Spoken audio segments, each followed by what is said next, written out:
Recently, NAR, the National Association of Realtors, and some larger brokerages have been hit with lawsuits from sellers saying they didn't know they were paying for the buyer's agent.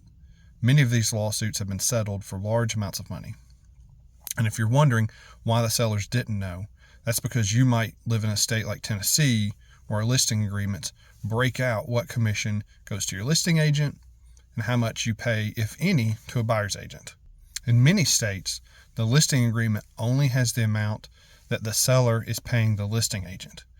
Then that agent gives part of their commission to a buyer's agent. So imagine that you're paying for someone to represent you, and then after it's all said and done, you find out that you also paid for the other agent to basically negotiate against you. That's how these sellers feel, and that's what some agents have failed to understand and explain up front to their sellers. Now, there's going to be plenty of agents comment and say it's their money that they're giving up, not the seller's money. Well, clearly, the sellers that filed these lawsuits would disagree with that sentiment, which is why they're winning the lawsuits and settlements are being made. Going forward, if the settlement is approved, then we no longer will be able to advertise a buyer's agent commission on our listings.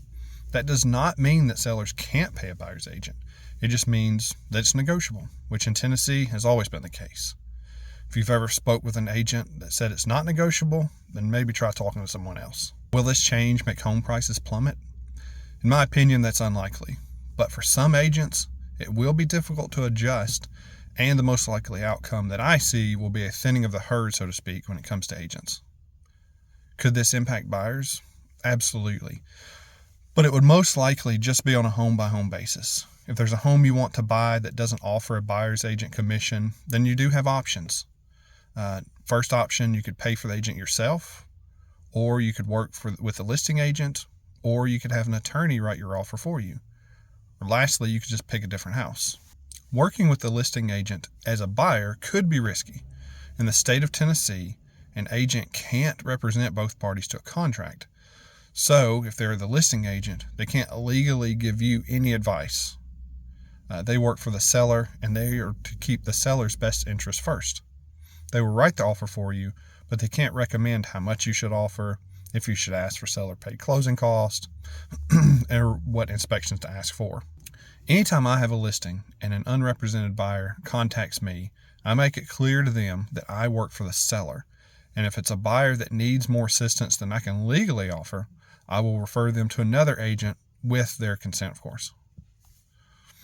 Working with an attorney to draft your offer could work, but many attorneys will want to get paid even if you don't buy the house. So that could get costly if you're putting in multiple offers or if you're needing revisions. Now, if you're a well-versed buyer and you've bought multiple homes, you can probably handle all this on your own. And you probably already do, so these lawsuits really have no impact on you. But the moral of all of this is that you don't have to use an agent to buy or sell a home, and commissions are always negotiable. So if you have any questions, let me know.